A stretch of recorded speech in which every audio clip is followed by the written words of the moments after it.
Good morning, students. How are you? Hope you all are fit and fine at your home. Students, St. Austin Senior Secondary School welcome you to the online platform of online classes. Today, we will continue our topic of chapter number 1, and the topics are effects of change of pressure, evaporation, factors affecting evaporation, and how does evaporation cause cooling. First of all, what is pressure? Pressure is defined as the physical force exerted on an object. Means कोई भी force जब हम किसी object के ऊपर apply करते हैं तो वो फोर्स की वजह से अगर उस ऑब्जेक्ट में कोई काम हो रहा है उसका एरिया जैसे कि प्रेशर तो वो प्रेशर कहलाता है. Like pressure is equals to force upon area. तो pressure is defined as the physical force exerted on a object. जब भी आप किसी ऑब्जेक्ट से किसी दूसरे ऑब्जेक्ट के ऊपर कोई फोर्स लगा रहे होते हैं तो वो प्रेशर कहलाता है. The force applied is perpendicular to the surface of the object per unit area. Force का बेटा फॉर्मूला देख लीजिए कि force is equals to pressure is equals to force upon area और the amount of force exerted is called thrust. Means आप force कम लगा रहे हैं या ज्यादा लगा रहे हैं, जो भी फोर्स उसे फोर्स कहते हैं. कि अमाउंट ऑफ फोर्स आपका फोर्स के अकॉर्डिंग फोर्स को थ्रस्ट कहा जाता है. ठीक है. ये on a surface per unit area is defined as pressure. It can also be defined as the ratio of the force to the area. Ratio means यही force upon area. Now you can see the formula also. Pressure is defined as force per unit area. F upon A. Force को बेटा हमेशा major करते हैं pascal में and force is measured in newton और area को हम लोग हमेशा मीटर स्क्वायर में मेजर करते हैं. सो प्रेशर का फॉर्मूला हो गया, प्रेशर की यूनिट हो गई न्यूटन पर मीटर स्क्वायर. न्यूटन पर metre square. Now see the relationship between pressure and area. ठीक है. Pressure depends on two factors, force acting and area of surface. Means आप कितनी force लगा रहे हैं और कितने area पे लगा रहे हैं. बेटा you can see here कि शूज का सरफेस एरिया देखिए कितनी ज्यादा है. तो यहाँ पे फोर्स कम लग रहा है बट इस शूज के अंदर यहाँ पे ये हिली रीजन पे जितना ज्यादा pressure increases as surface area decreases. इसीलिए आपने देखा होगा कि जब भी हाई हील के शूज वगैरह पहने जाते हैं तो वहां पे ज्यादा प्रेशर लगता है. चोट भी हमको इसी वजह से ज्यादा लगती है. Clear. Can pressure change the states of matter. कि क्या प्रेशर की वजह से मैटर के स्टेट्स में चेंजेस आते हैं. Yes, you can see the figure also because on applying the forces, look at this picture, the initial equilibrium, the molecules are moving randomly here and there, they are moving, but on applying the pressure, see the pressure is applying means हमने piston से उसको दबा रहे हैं. तो जब भी हम प्रेशर अप्लाई करते हैं तो मॉलिक्यूल्स कम क्लोजर, एक उनके जो इंटरमॉलिक्यूलर फोर्स ऑफ अट्रैक्शन है वो रिड्यूस हो जाता है. रिड्यूस का मतलब पास आ जाता है in gases and its state can be converted into liquid और solid state and vice versa. कि सॉलिड से लिक्विड में, लिक्विड से सॉलिड में वो चेंज हो सकता है. ठीक है बेटा. Now we will see the effects of pressure on gases. कि प्रेशर की वजह से गैसेस पे क्या इफेक्ट आता है. When pressure is applied on a gas the particle come closer and the gas changes into liquid. कि अगर गैस के मॉलिक्यूल्स हैं, सी मॉलिक्यूल्स यहाँ पर कितने दूर है और जितना ज्यादा हमने प्रेशर अप्लाई किया है उनके मॉलिक्यूल्स कम वेरी क्लोजर, तो उससे गैस कन्वर्ट हो गई लिक्विड में.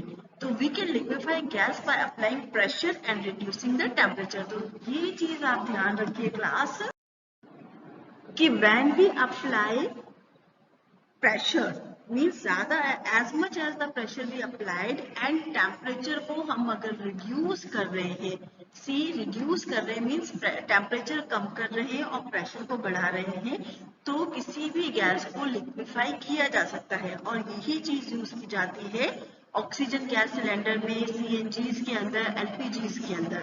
ठीक है. Compressed gas solid carbon dioxide is called dry gas. Means जो भी कार्बन डाइऑक्साइड होती है उसको भी सपोज करो यहाँ पर कार्बन डाइऑक्साइड गैस है। अब if I applied a pressure and temperature मैंने रिड्यूस कर दिया, मीन्स उसको कूल डाउन कर रही हूँ, तो डायरेक्टली जो कार्बन डाइऑक्साइड की गैस है, सी सपोज कीजिए this is the carbon dioxide, ठीक है। जब भी मैंने प्रेशर को अप्लाई किया है, on applying pressure,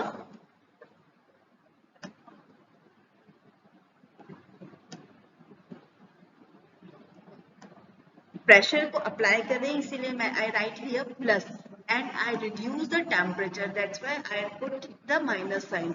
on applying the high pressure and temperature should be lower down, कम करने से जो CO2 होती है वो डायरेक्ट कन्वर्ट हो जाती है, गैस डायरेक्ट कन्वर्ट हो रही है ड्राई आइस के अंदर, ठीक है, dry ice. Okay, look at the cylinder also, जितने भी प्रोपेन ब्यूटेन गैस हैं उनको इसी तरीके से on the applying of pressure and reducing the temperature we save it in a cylinder.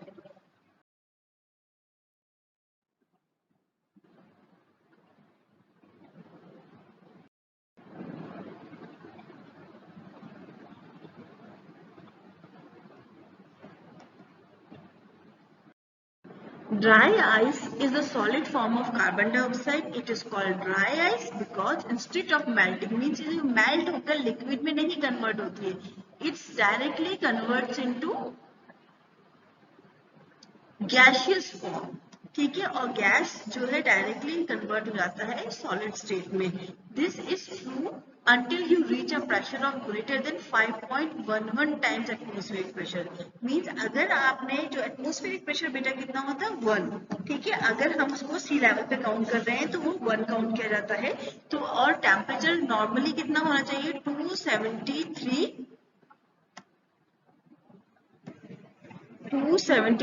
Kelvin, ठीक है, ये टेम्परेचर का ऐसा यूनिट है मेजरमेंट करने का। तो अगर 273 केल्विन पे टेम्परेचर रखते हैं और 1 एटमोस्फियर पे तो हमको ड्राई आइस मिल जाती है।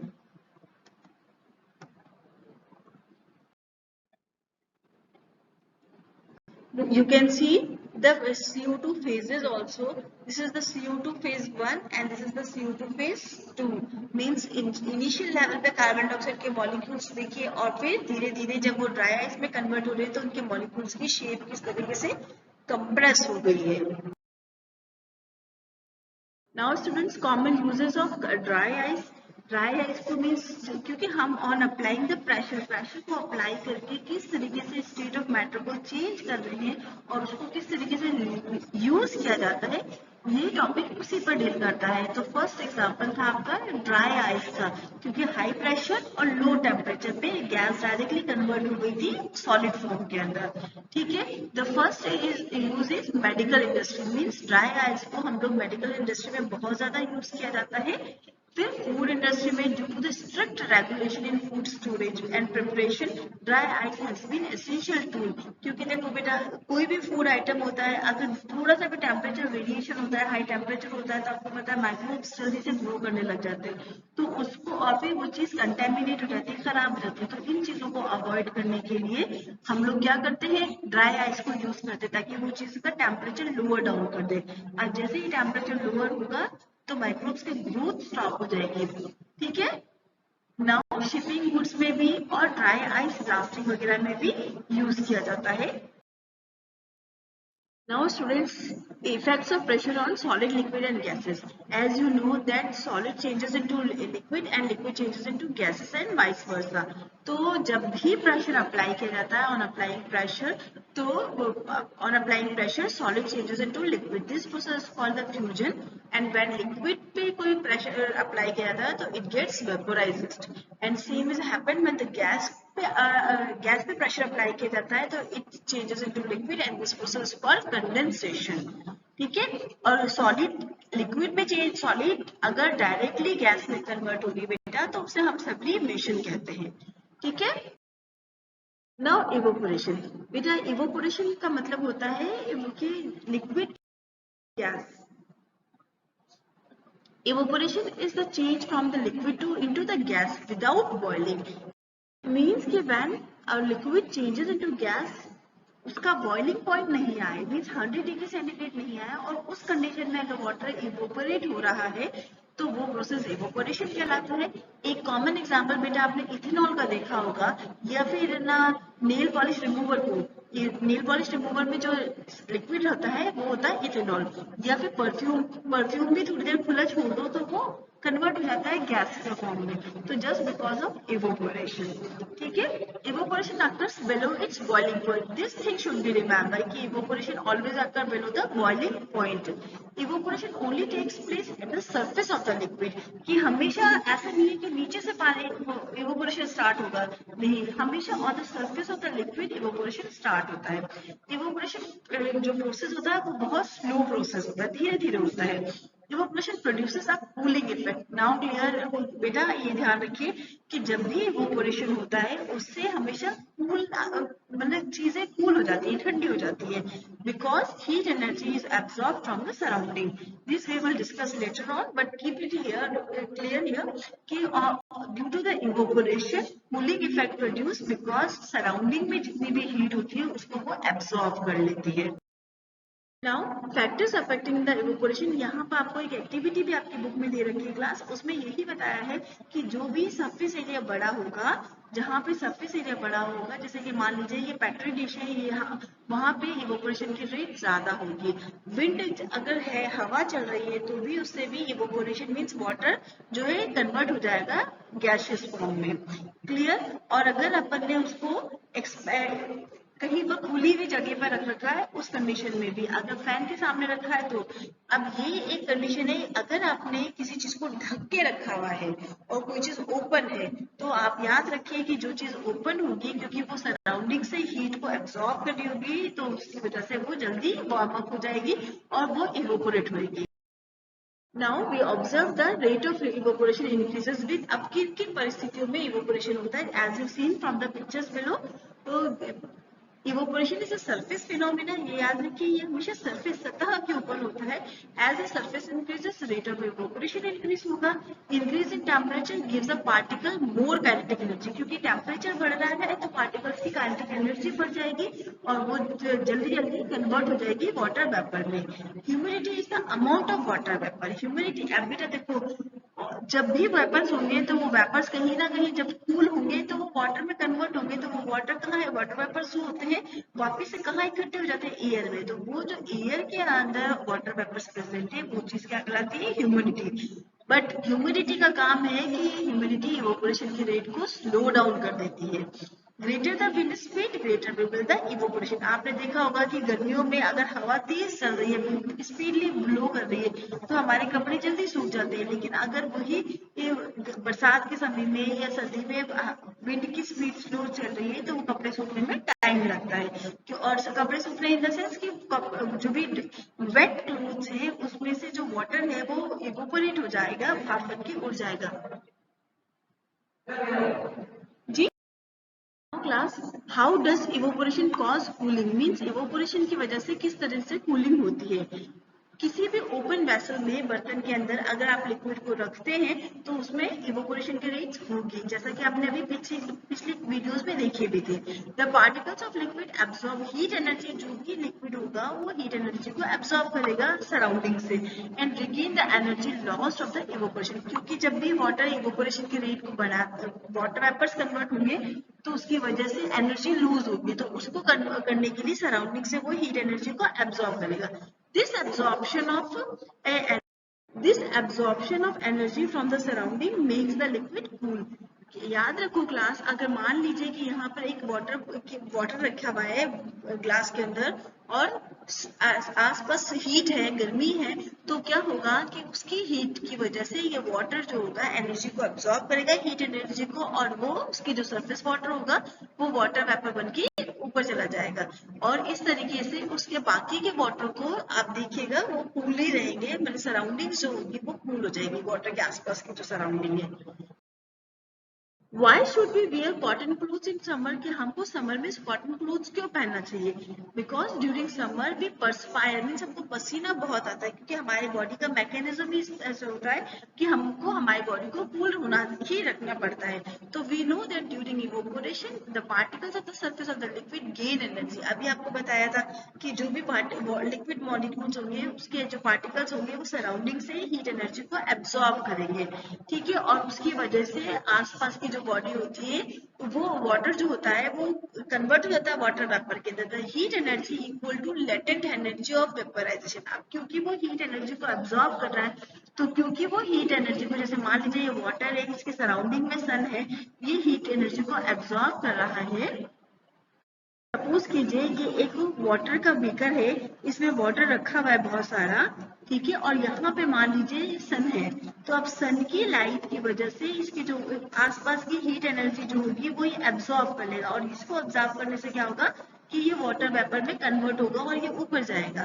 ठीक है, और क्योंकि ये एब्जॉर्ब करेगा तो इसके सराउंडिंग्स में जितने भी हैं वहां पे क्या हो जाएगा, कूल हो जाएगा, ठंडा हो जाएगा. इसी वजह से हम लोग भी समर में कॉटन क्लोथ्स पहनते हैं, क्योंकि कॉटन जो होता है एक गुड एब्जॉर्बर होता है हमारे जो स्वेट होता है उसको, और वो अच्छे से वाटर को एब्जॉर्ब कर लेता है, और क्योंकि एब्जॉर्ब करने से हमारी बॉडी कूल हो जाती है. ठीक.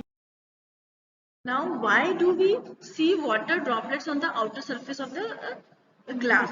अब देखिए ये है वाटर ग्लास, इसके अगर हमने इसके अंदर ठंडा कूल वाटर रखा है तो इसके आसपास क्या होगा, वाटर के ड्रॉपलेट्स आ जाएंगे. तो ये ड्रॉपलेट्स क्यों आ जाती है कि water droplets on the outer surface of the tumbler, because on coming in contact with the cold glass, जैसे ही हॉट एयर इसके कांटेक्ट में आती है, इसके कांटेक्ट में आते ही, क्योंकि वो गैस है, ठंडी हो गई और वो किस में कन्वर्ट हो गई, लिक्विड में, तो वो अपनी एनर्जी को लूज कर देती है और get converts into liquid state, which we see as a water droplet.